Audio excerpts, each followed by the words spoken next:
সালমান, আনিসুল ও জিয়াউলের 10 দিনের রিমান্ড, ছাড় পাচ্ছে না রাঘব বোয়ালরা। ভারতে অনুপ্রবেশের দায়ে সাবেক বিচারপতি মানিক সিলেটের কারাগারে, ক্ষমতা অপপ্রয়োগের বিস্তর অভিযোগ। ভয়াবহ বন্যায় মানবিক বিপর্যয়, সবাইকে একসঙ্গে কাজ করার আহ্বান প্রধান উপদেষ্টার। বানভাসীদের সহায়তায় সর্বস্তরের মানুষ, সমন্বয়ের দায়িত্বে বৈষম্য বিরোধী শিক্ষার্থীরা। দ্রুত নির্বাচন ও সংস্কারের রূপরেখা দেওয়ার আহ্বান বিএনপির, আওয়ামী লীগের বিচার দাবি।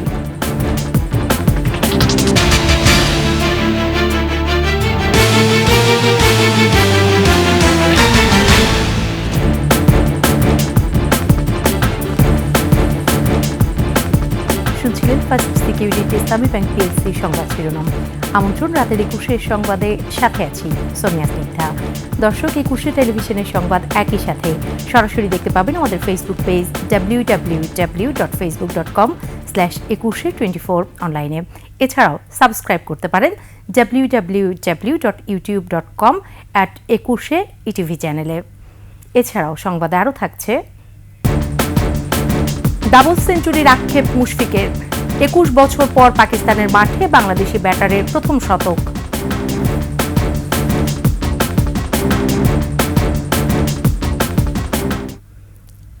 বৈষম্য বিরোধী ছাত্র আন্দোলনকে কেন্দ্র করে হত্যা মামলায় সালমান এফ রহমান, সাবেক আইনমন্ত্রী আনিসুল হক ও সাবেক সেনা কর্মকর্তা জিয়াউল আহসানকে 2 মামলায় আরও 10 দিনের রিমান্ড মঞ্জুর করেছে সিএমএম আদালত। এছাড়া সাবেক সমাজকল্যাণমন্ত্রী দীপু মনিকে আরও 4 দিন ও সাবেক চিফ হুইপ আসম ফিরোজকে 7 দিনের রিমান্ড মঞ্জুর করা হয়েছে। মানিক শিকদারের রিপোর্ট। 10 দিনের রিমান্ড শেষে শনিবার সন্ধ্যায় আদালতে আনা হয় সাবেক প্রধানমন্ত্রী শেখ হাসিনার বেসরকারি শিল্প ও বাণিজ্য বিষয়ক উপদেষ্টা সালমান এফ রহমান ও সাবেক আইনমন্ত্রী আনিসুল হককে।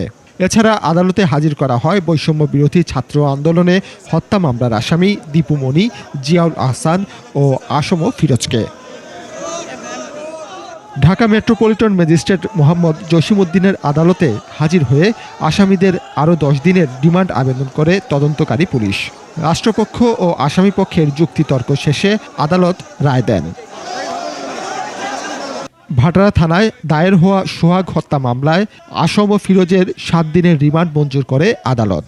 অবৈধ সরকারের আসম চিফ হুইপ আসম ফিরোজ, এই আসম ফিরোজ আপনারা জানেন 16-7 তারিখেও সে এলাকা গিয়ে জনগণকে একত্রিত করার চেষ্টা করেছিল, তার দলের কর্মীদের একত্রিত করার চেষ্টা করেছিল এবং আন্দোলনরত ছাত্র জনতার উপরে সেই আক্রমণ করে।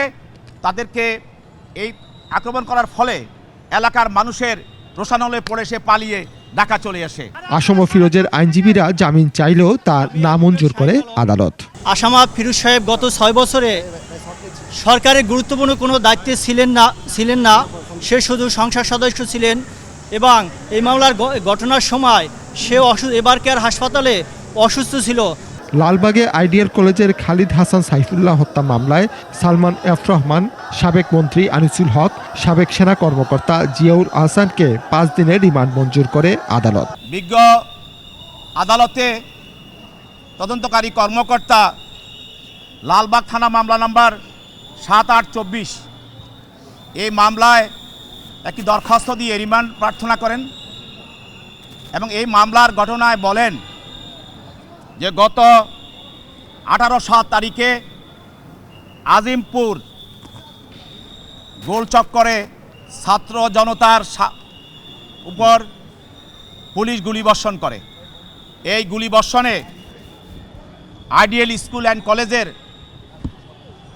11 শ্রেণীর ছাত্র খালেদ হাসান সাইফুল্লাহ গুলিবিদ্ধ হয়ে মৃত্যুবরণ করে। বিজ্ঞ আদালত উভয়ের বক্তব্য শোনার পর আসামিদেরকে 5 দিনের রিমান্ড মঞ্জুর করেন।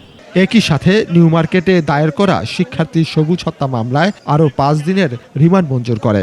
2 মামলায় তাদের মোট 10 দিনের রিমান্ড মঞ্জুর করে আদালত। তবে আসামি পক্ষের আইনজীবীরা বলছেন, সুষ্ঠু তদন্ত হলে আসামিরা নির্দোষ প্রমাণিত হবেন। যে অভিযোগ আনয়ন করা হয়েছে ওই অভিযোগগুলো সঠিক না, সম্পূর্ণ উদ্দেশ্য প্রণোদিতভাবে ইনভেস্টিগেশন করার পরে আমরা বলতে পারবো যে ওনার এই ঘটনার সাথে উনি সম্পৃক্ত আছে কি আছে না।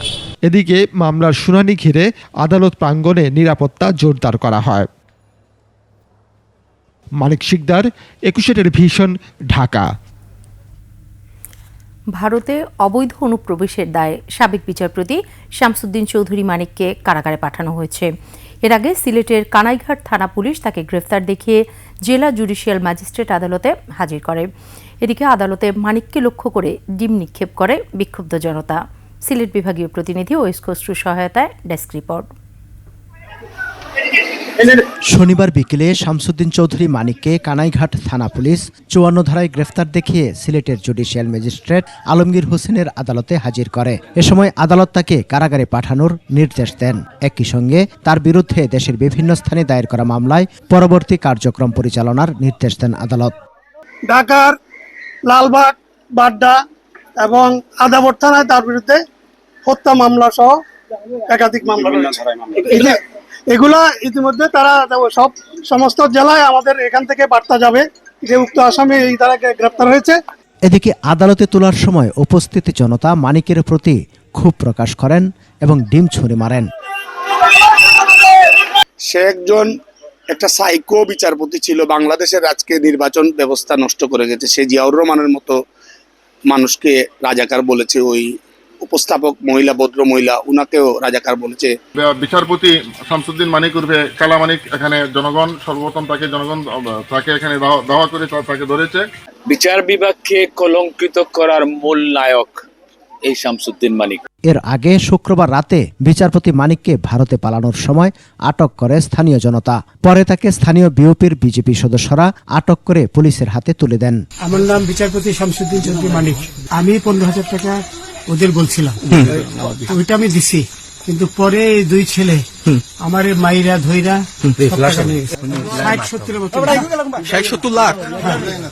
আচ্ছা ৬০-৭০ লাখ, আচ্ছা পরে নিয়ে গেছে। বিজিবি সদস্যদের হাতে আটকের পর শামসুদ্দিন মানিকের বেশ কিছু ভিডিও সামাজিক যোগাযোগ মাধ্যমে ছড়িয়ে পড়ে। ভিডিওতে মানিককে বিষণ্ণ অবস্থায় কলাপাতায় শুয়ে কথা বলতে দেখা যায়। আচ্ছা ঠিক আছে, পয়সা আমি দেবো, আমার ভাই বোন দেবে, আমি দেবো। আমাদের পয়সার কোনো প্রয়োজন নেই, ঠিক আছে? আপনি যদি সেফটি মানে ফালতু লোক ২ টাকা এগো না, ফালতু লোক। আমি এই দেশে এত কষ্ট করে এসেছি কি বাংলাদেশে ফেরত দেওয়ার জন্য? এদিকে বিতর্কিত বিচারপতি শামসুদ্দিন মানিক আটক হওয়ার পর সীমান্তে টহল ও নজরদারি বাড়ানো হয়েছে। সমর ইসলাম, ডেস্ক রিপোর্ট, ২১ টেলিভিশন। বিতর্কিত মন্তব্য, অশালীন আচরণ আর মত ও পথের বিরুদ্ধে থাকা ব্যক্তি ও প্রতিষ্ঠানকে স্বাধীনতা বিরোধী তকমা দিয়ে সমালোচিত ছিলেন অবসরপ্রাপ্ত বিচারপতি এইচ.এম. শামসুদ্দিন চৌধুরী মানিক। ক্ষমতাচ্যুত শেখ হাসিনার পৃষ্ঠপোষকতায় ১৫ বছর ধরে বিচার বিভাগে নজিরবিহীন এক বলয় তৈরি করা বিচারপতি মানিক একাধিকবার গণরোষেরও শিকার হয়েছেন। আর তার রোষানলে পড়ে পদত্যাগ ও দেশ ত্যাগে বাধ্য হয়েছিলেন প্রধান বিচারপতি সুরেন্দ্র কুমার সিনহা। মিথ্যাকে সত্য হিসেবে প্রতিষ্ঠিত করতে বেশ কিছু গণমাধ্যমের মালিক ও সাংবাদিকদেরও সাথে পেয়েছিলেন মানিক। বিস্তারিত জানাচ্ছেন দীপু শিকদার।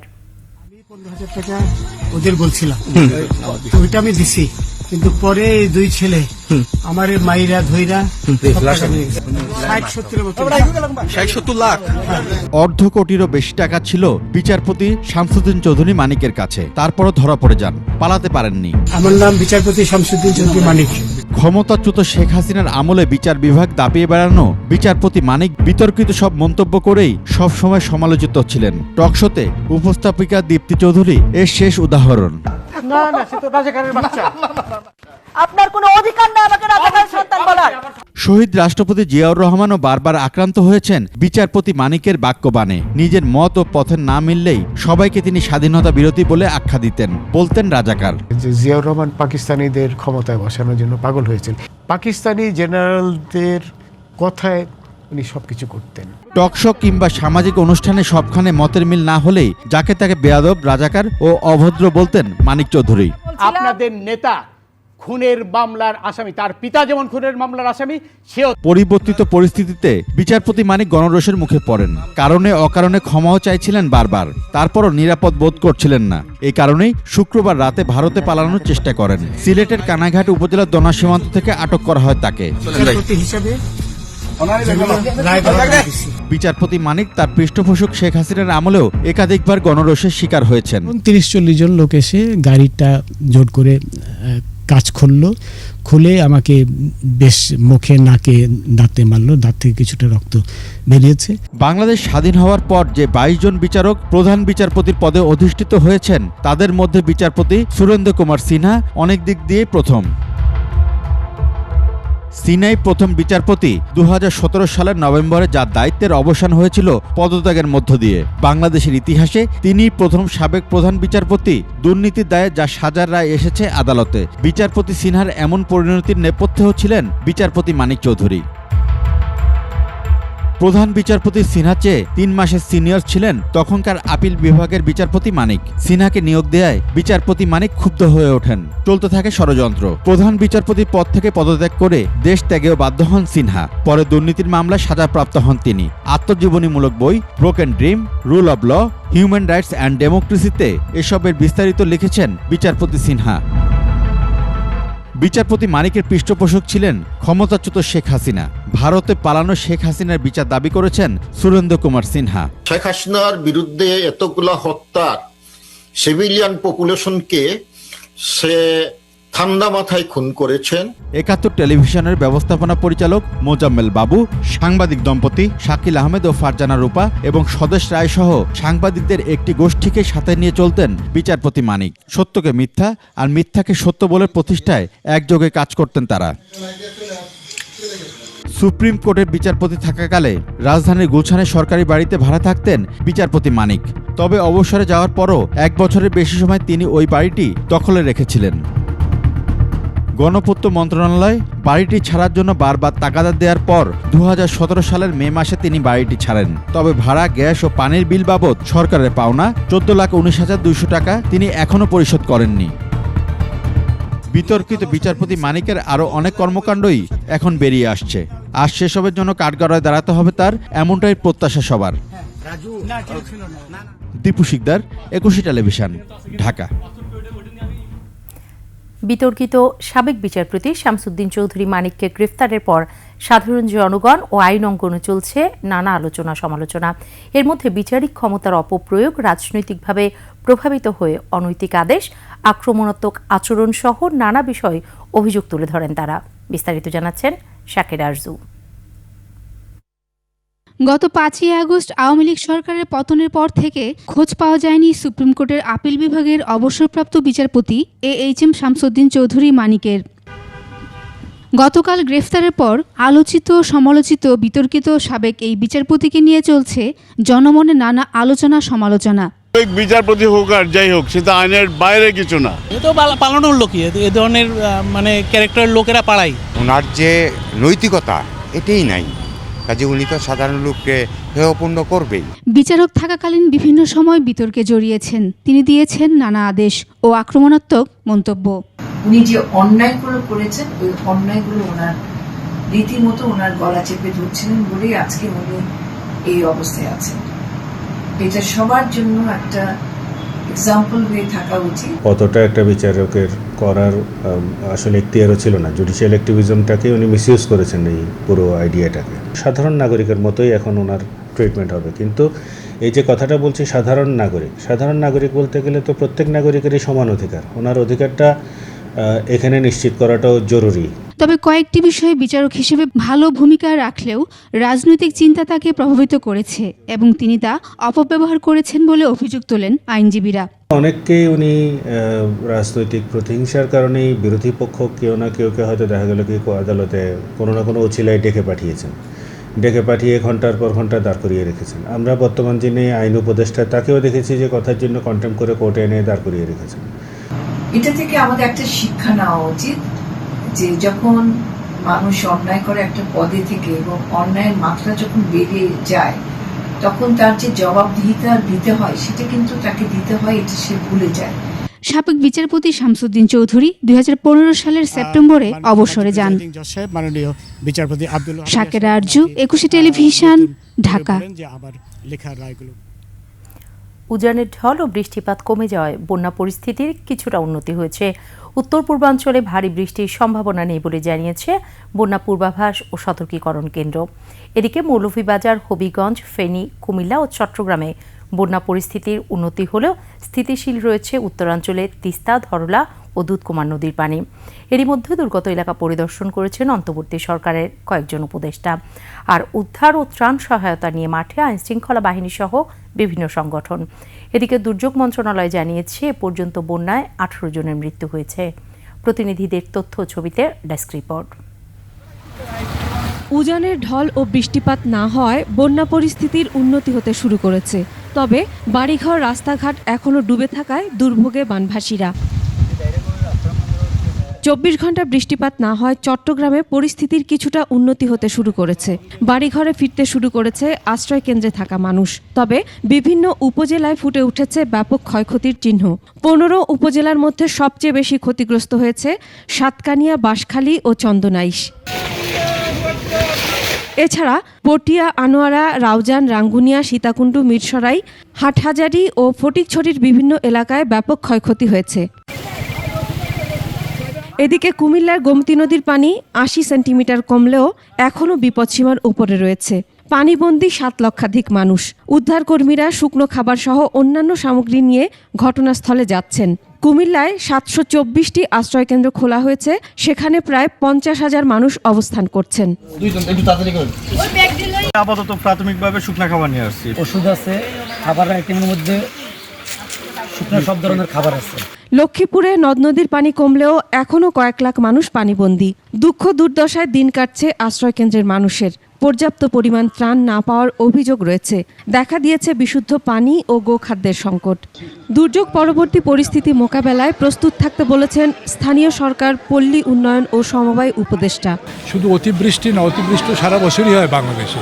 এখানে ওই বিভিন্ন কারণে পাহাড়ি ঢল বা যেভাবে আমরা বলি না কেন, এই বন্যার হয়েছে, এটা অভাবনীয়।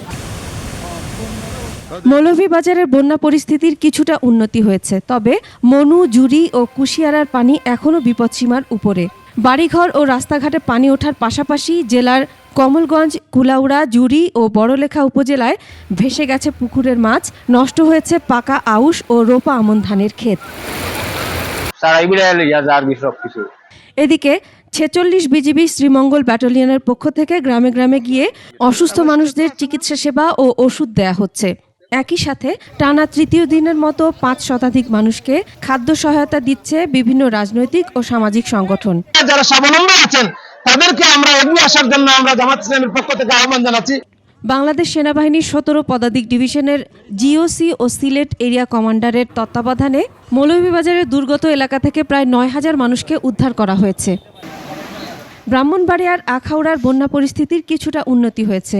তবে বন্ধ রয়েছে স্থলবন্দরের সব ধরনের কার্যক্রম। বিভিন্ন স্থানে সড়ক ও বাঁধ ভেঙে যোগাযোগ বিচ্ছিন্ন রয়েছে। কয়েকটি গ্রামে নেই বিদ্যুৎ সংযোগ।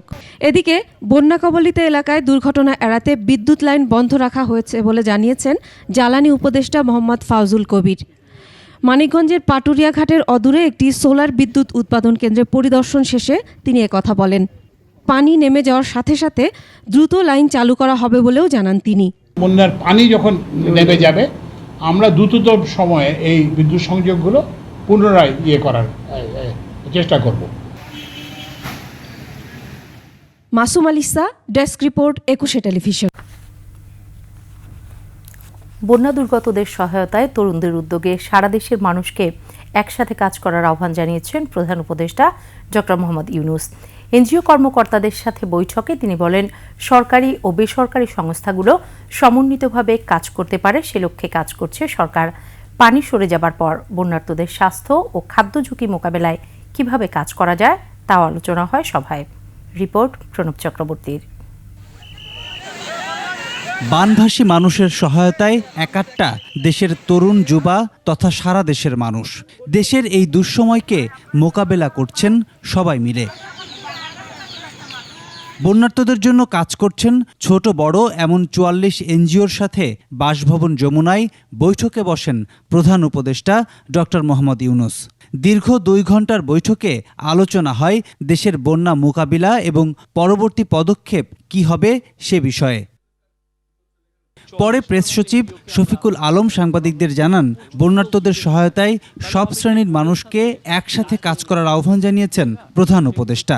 উনি চাচ্ছেন যে এনজিওরা যে কাজটা করবেন সেটা যেন খুবই কোঅর্ডিনেটেড ওয়েতে করে। এই যে তরুণদের যে উদ্যোগ, সে তরুণদের যে প্রেরণা, তার সাথে যেন সারা বাংলাদেশের সবাই যেন একত্রিত হয়ে এই বন্যাতে ঝাঁপিয়ে পড়ে।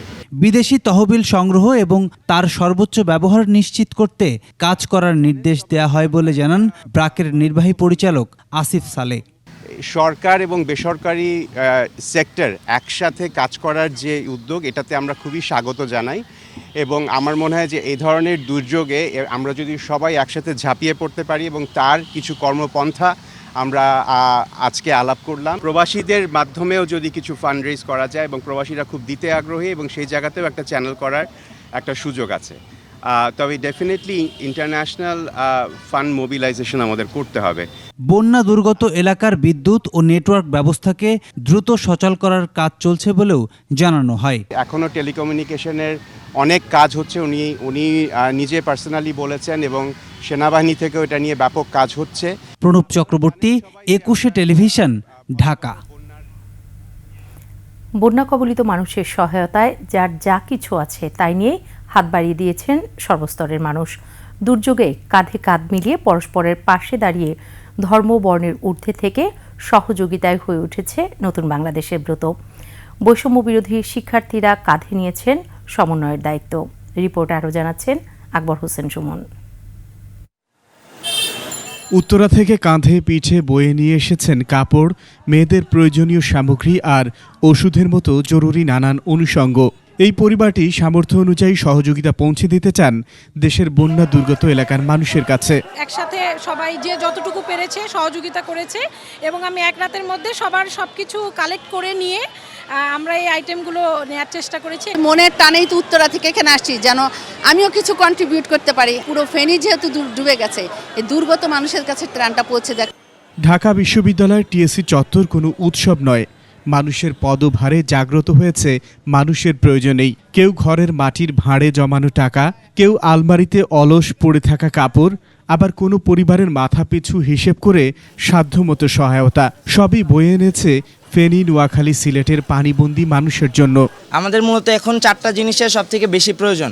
একটা হচ্ছে স্যালাইন, দ্বিতীয় হচ্ছে স্যানিটারি প্যাড, তৃতীয় হচ্ছে ফিটকেরি বা পানি ট্যাবলেট। আমাদের পর্যাপ্ত পরিমাণ লাইফ জ্যাকেট প্রয়োজন এবং পর্যাপ্ত পরিমাণ রিচার্জেবল টর্চ প্রয়োজন। 52টি টিম আমরা গঠন করেছি। তারা আমাদের এই যে ত্রাণবাহী গাড়ির সাথে তারা বিভিন্ন অঞ্চলে যাবেন। দুর্দশাগ্রস্ত পরিবারের মুখে একবেলা খাবার তুলে দেওয়াও যেন নির্মল আনন্দের। আজকে তাদের বাসায় পানি এসে পড়ছে, তাদের বাড়িঘর ডুবে যাচ্ছে, কোনো সিওরিটি নেই যে কালকে ঢাকায় এরকম হবে না। যদি হয় তারাও কিন্তু চেষ্টা করবে আমাদেরকে সেভ করার, বাঁচানোর। চোখের পানি রাখা যায় না, তারা তো আমাদের দেশের মানুষ, বাঙালি, এবং তাদেরকে যে ধরনের কষ্ট দেখে আজকে আমাদের কিছু রিলিফ দিয়েছে আর কিছু টাকা দিয়েছে। বৈষম্য বিরোধী ছাত্র আন্দোলনের এক ঝাঁক তরুণ শিক্ষার্থীর কাঁধে এখন দেশ গড়ার দায়িত্ব। একদিকে চলছে ত্রাণ সামগ্রী সংগ্রহ, অন্যদিকে ত্রাণ নিয়ে দুর্গত এলাকায় ছুটছে শিক্ষার্থীরা। এ যেন হাতে হাত রেখে, কাঁধে কাঁধ রেখে একটি বৈষম্যহীন মানবিক বাংলাদেশ গড়ে তোলার এক মহাযজ্ঞ। রাজধানীর টিএসসিতে সারা বাংলাদেশ এক হয়েছে বন্যা দুর্গত এলাকার মানুষের সহায়তায়। Akbar Hossain Suman, 21 television, TSC, Dhaka. রাষ্ট্র সংস্কারের প্রয়োজন জনগণের ম্যান্ডেট, এমন মন্তব্য করে অন্তর্বর্তী সরকারকে দ্রুত নির্বাচন ও সংস্কারের রূপরেখা দেওয়ার আহ্বান জানিয়েছেন বিএনপি মহাসচিব মির্জা ফখরুল ইসলাম আলমগীর। আর আয়নাঘর তৈরি করায় আওয়ামী লীগকে বিচারের আওতায় আনার দাবি বিএনপির স্থায়ী কমিটির সদস্য হাফিজ উদ্দিনের। মাহমুদ হাসানের প্রতিবেদন। জাতীয় প্রেস ক্লাবে ভাষা নিয়ে অনুসারী পরিষদ আলোচনা সভায় যোগ দেন বিএনপির মহাসচিব মির্জা ফখরুল ইসলাম আলমগীর। বলেন, এখন পর্যন্ত অন্তর্বর্তী সরকার কোনো এজেন্ডা নিয়ে রাজনৈতিক দলগুলোর সাথে আলোচনায় বসেনি। তারা কয়েকজন মিলে সংস্কারের উদ্যোগ নিলে তা কার্যকর হবে না, কারণ এর জন্য দরকার জনগণের নির্বাচিত সরকার। আমরা দেখতে চাই যে প্রধান উপদেষ্টা তিনি অতি দ্রুত জনগণের সামনে তিনি কি করতে চান তা উপস্থাপন করবেন, একটা রোড ম্যাপ দিবেন যে কিভাবে তিনি অতি দ্রুত একটা নির্বাচনের ব্যবস্থা করবেন, কিভাবে তিনি প্রয়োজনীয় সংস্কারগুলো ঘটিয়ে তারা জনগণের একটা স্বস্তি দিয়ে তার সামনের দিকে এগোবেন এবং নির্বাচনের ব্যবস্থা করবেন। বিগত সরকারকে যেসব সচিব অন্যায়ভাবে সহযোগিতা করেছেন তাদেরকে আর স্বপদে দেখতে চায় না জনগণ। এছাড়া গ্রহণযোগ্য ব্যক্তিদের বিশ্ববিদ্যালয়ের ভিসি নিয়োগের আহ্বান জানান তিনি। যে সমস্ত ব্যক্তিরা হাসিনার পাশে থেকে হাসিনার সঙ্গে থেকে তার দোসর হয়ে তারা মানুষের উপর নির্যাতন নিপীড়ন করেছে, লুটপাট করেছে, দেশের পাচার করিয়েছে, তাদেরকে আমরা আশেপাশে দেখতে চাই না। এদিকে বিএনপির নবনির্বাচিত ভাইস চেয়ারম্যান নুরুল ইসলাম মনিকে নিয়ে প্রেসিডেন্ট জিয়া রহমানের মাজারে শ্রদ্ধা জানান দলের স্থায়ী কমিটির সদস্য হাফিজউদ্দিন আহমদ। পরে কথা বলেন সাংবাদিকদের সাথে। আয়নাগরের মতো মানবাধিকার লঙ্ঘনকারী প্রতিষ্ঠানের মাধ্যমে দেশের মানুষকে গুম করেছে, তাদের বিরুদ্ধে দ্রুত গতিতে ব্যবস্থা নেওয়ার জন্যে আমরা এই সরকারকে সময় দিতে চাই। আমরা আশা করি একটি যৌক্তিক সময়ে তারা জনপ্রতিনিধিদের কাছে সুষ্ঠু নির্বাচনের মাধ্যমে ক্ষমতা হস্তান্তরের উদ্যোগ নেবেন। অচিরেই যাতে একটি গণতান্ত্রিক নির্বাচন করে যাতে বাংলাদেশে যারা জনপ্রতিনিধি তারা যেন দেশ শাসনের দায়িত্ব পান এবং এই দেশের জঞ্জাল মুক্ত করতে পারেন, অর্থনৈতিকভাবে মুক্তি দিতে পারেন। প্রতিহিংসা নয়, বরং জনগণকে সাথে নিয়ে আইন অনুযায়ী দায়ীদের বিচারের কাঠগড়ায় দাঁড়ানোর আহ্বান জানান তারা। মাহমুদ হাসান, 21 টেলিভিশন, ঢাকা। নিচ্ছি সংবাদ বিরতি। যখন ফিরছি তখন অন্যান্য সংবাদের সাথে আরও থাকবে। শিগগিরই পূর্ণ সক্ষমতা নিয়ে কাজ শুরু করবে পুলিশ। আইনের আওতায় আসছে অপেশাদাররা।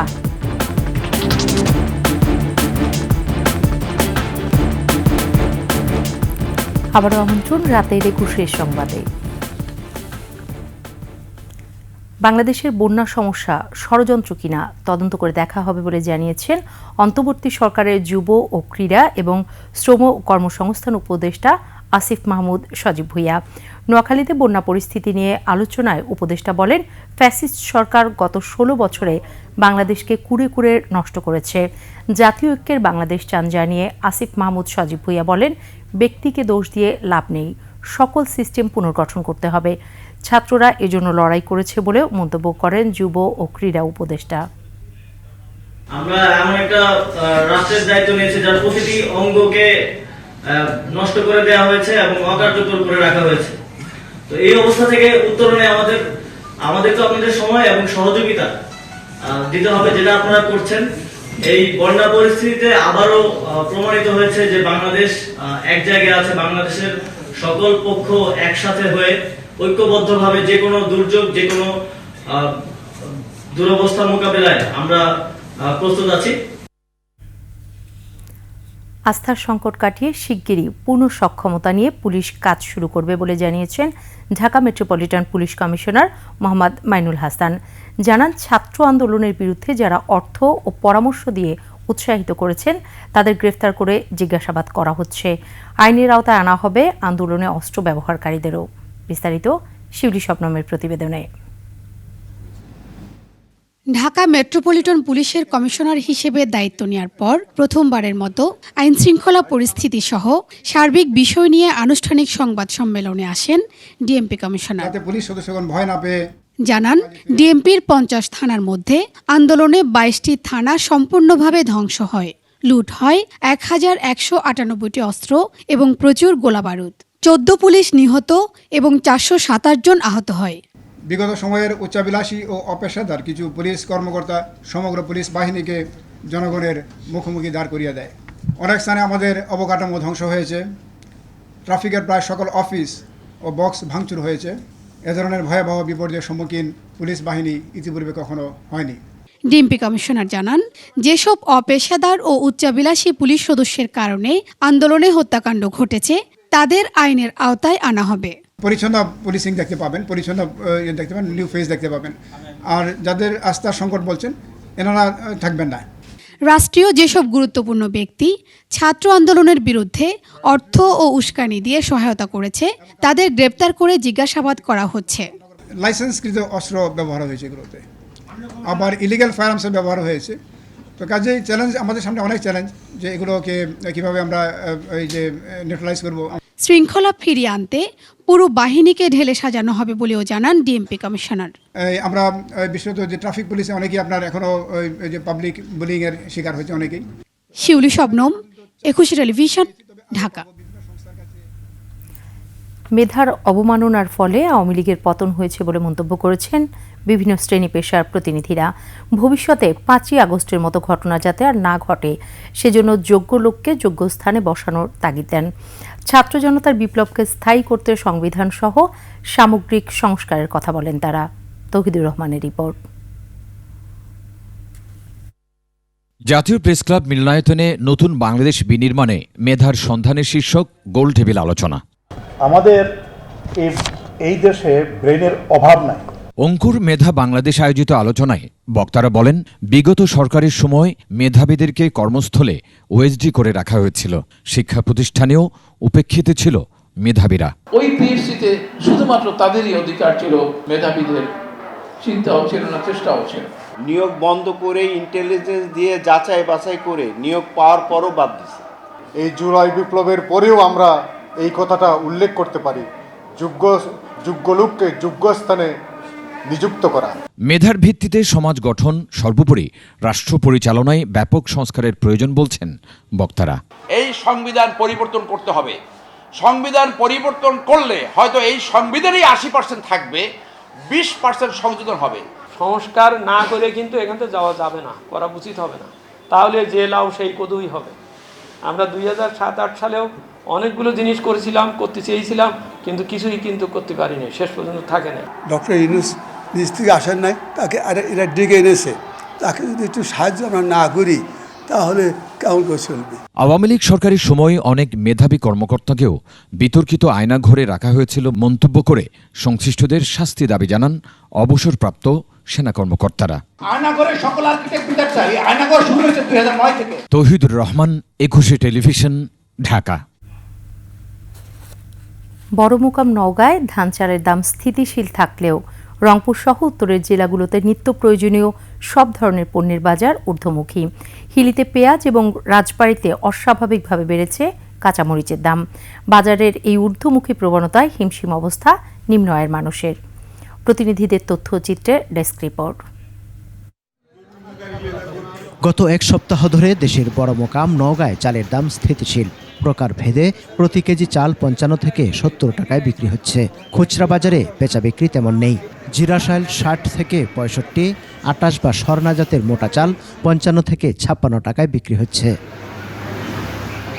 ব্যবসায়ীরা জানান, ধানের দাম কমতে শুরু করেছে। কয়েকদিনের ব্যবধানে চালের দাম আরও কমতে পারে। ধানের দাম একটু কম এখন বর্তমানে, যার কারণে চালের দাম কম। গত সপ্তাহে আপনার জিরা ছিল 60 টাকা 65 টাকা, সেটা এই সপ্তাহে 60 টাকা 65 টাকায় আছে।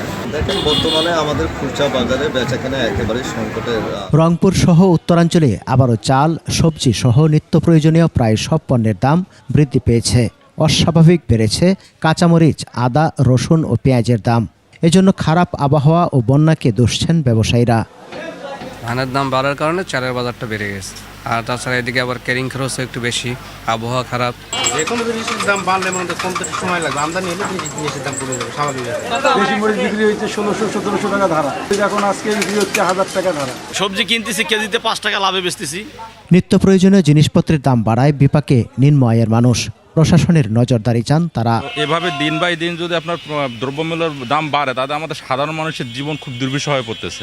একমাত্র উপায় হচ্ছে খাওয়া কমায় দেয়, যেটা 1 কেজি খেতাম সেটা 3 পোয়া খেতে হচ্ছে, তারপরের দিন হাফ কেজি খেতে হচ্ছে, এভাবে আর কি। বর্ষাকালে মাছের দাম যে কমার কথা, সে বর্ষাকালে মাছের দাম অনেক বেশি। সরবরাহ কমের অজুহাতে হিলিতে আমদানি করা ও দেশীয় পেঁয়াজের দাম বেড়েছে কেজিতে 10 টাকা করে।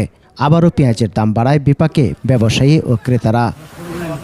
রাজবাড়ীতে 2 দিনের ব্যবধানে কাঁচামরিচের দাম 100 টাকা বেড়ে 300 টাকা কেজি দরে বিক্রি হচ্ছে। বাজার নিয়ন্ত্রণে কঠোর মনিটরিং চান ভোক্তারা। সমর ইসলাম, ডেস্ক রিপোর্ট, একুশে টেলিভিশন।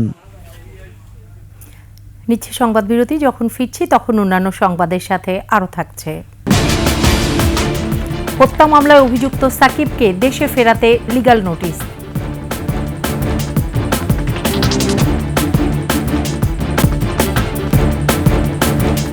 আবারও আমন্ত্রণ রাতের 21 সংবাদে।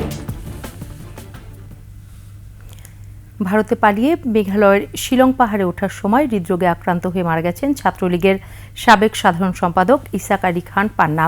তার ঘনিষ্ঠদের বরাতে বিভিন্ন সংবাদ মাধ্যম জানায়, সিলেটের তামাবিল দিয়ে সীমান্ত পার হয়ে রাত 12টার দিকে মেঘালয় রাজ্যের রাজধানী শিলংয়ের একটি পাহাড়ে ওঠেন পান্না।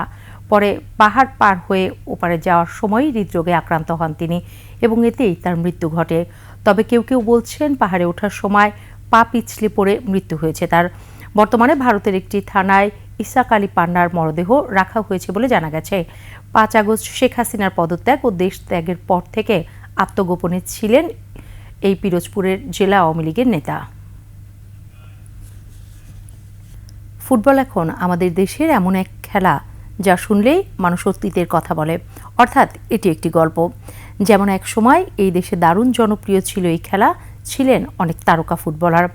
আসলে এই খেলা এমনই জনপ্রিয় ছিল যে উন্মাদনায় ইংলিশ দর্শকদের চেয়েও কম ছিলেন না আবাহনী মোহামেডানের দর্শকরা। কিন্তু এখন সেই খেলা নেই, দর্শকরাও নেই। কিভাবে ফিরে আসবে ফুটবলের সেই সুদিন? 21-এর স্পেশালের দ্বিতীয় পর্বে তারই সন্ধান করেছেন আকাশুজ্জামান। বাংলাদেশে শুধু নয়, বলা যায় প্রাণের খেলা ফুটবল। মুক্তিযুদ্ধে দেশের পক্ষে জনমত অর্জন ও অর্থ সংগ্রহেও বিশেষ ভূমিকা রেখেছিল এই খেলা। এরপর 70 আর 80-র দশক ছিল ফুটবলের স্বর্ণযুগ। বলা যায় সেই সময় গোটা দেশের মানুষের অন্যতম বিনোদন ছিল এই খেলা। একসময় বিশ্ব দরবারে অনন্য উচ্চতায় নিয়ে গিয়েছিলেন কাজী সালাউদ্দিন, মোমেন মুন্না, শেখ মোহাম্মদ আসলাম, আলফাজ আহমেদের মতো খেলোয়াড়রা। আর এই সুযোগ 70-এর শেষ ও 80-র দশকে বাংলাদেশে নিয়মিত আয়োজন করা হতো নানান আন্তর্জাতিক টুর্নামেন্ট। দেরিতে হলেও সফলতা এসেছিল 2003 সালে। সাব চ্যাম্পিয়নশিপের ট্রফি জয় করে শ্রেষ্ঠত্ব পায় বাংলাদেশ। এই জয় বাংলাদেশের জয়। সমাপ্তি সেখানেই। সেই 2003 থেকে আজ অবধি সাব ফুটবলের শিরোপা তো দূরের কথা, ফাইনালেও যেতে পারেনি বাংলাদেশ। কেন এমন পরিণতি? 3rd ডিভিশন, 2nd ডিভিশন এবং 1st ডিভিশন খেলা হতো। এই 3টা ধাপ পেরিয়ে আপনাকে বড় একটা জায়গায় যেতে হবে এবং এই 3টা ধাপ পেরোতে গেলে আপনাকে খুব কঠিন পরিশ্রম না করতে পারলে আপনি আসতে পারবেন এবং আপনাকে প্রতিটা স্তরে মানে পরীক্ষা দিয়েই আসতে হবে যে আপনি একজন ভালো প্লেয়ার হতে পারবেন। যে কম্পিটিশন একটা ব্যাপার আছে, যে আমাদের ন্যাশনাল টিমে একটা টিম খেলতেছে, পিছনে আরেকটা টিম দাঁড়ায় আছে, এরকম কন্ডিশন, এরকম কোয়ালিটি প্লেয়ারের অভাব আছে।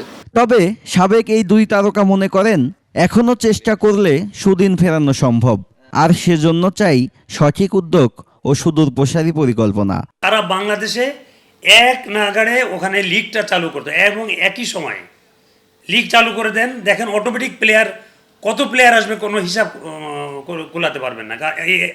পরবর্তী পর্যায়ে ওদের ঢাকাতে যে সেন্ট্রাল লিগ যেটা হবে সেই জায়গাতে তাদের মানে যাতে প্রতিটা ক্লাবে খেলতে পারে সেই ব্যবস্থাটাও চালু করে দিতে হবে। এখানে হচ্ছে সবার মিলে এক হয়ে কাজ করতে হবে। যেমন বাংলাদেশে 40টা ক্লাব আছে, প্রিমিয়ার লিগে আছে 10টা, 5 ডিভিশনে আছে 10টা, চ্যাম্পিয়ন্স লিগে আছে, 2nd ডিভিশন আছে। আসলে সব ক্লাব মিলে যদি চেষ্টা করে, ফুটবল ফেডারেশনের সহযোগিতা থাকে, তাহলে একসময় অবশ্যই একটা ভালো টিম তৈরি হবে, বাংলাদেশের খেলোয়াড় অনেক বেরিয়ে আসবে।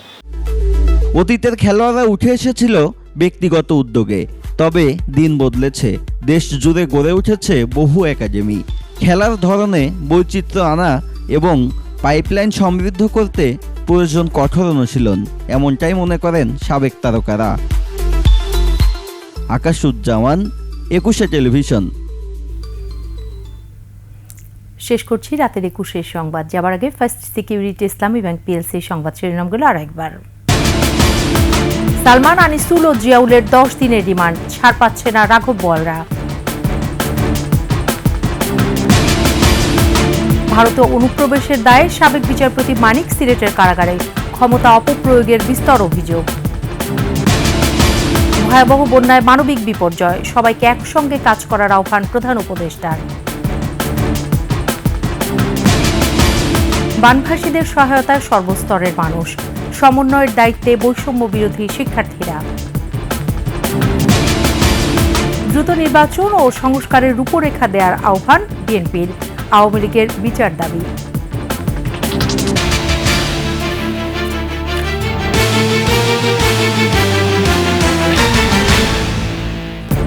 সর্বশেষ সংবাদ জানতে ডায়াল করুন 2021 নম্বরে আর ভিজিট করুন ekushe-tv.com ওয়েবসাইটে।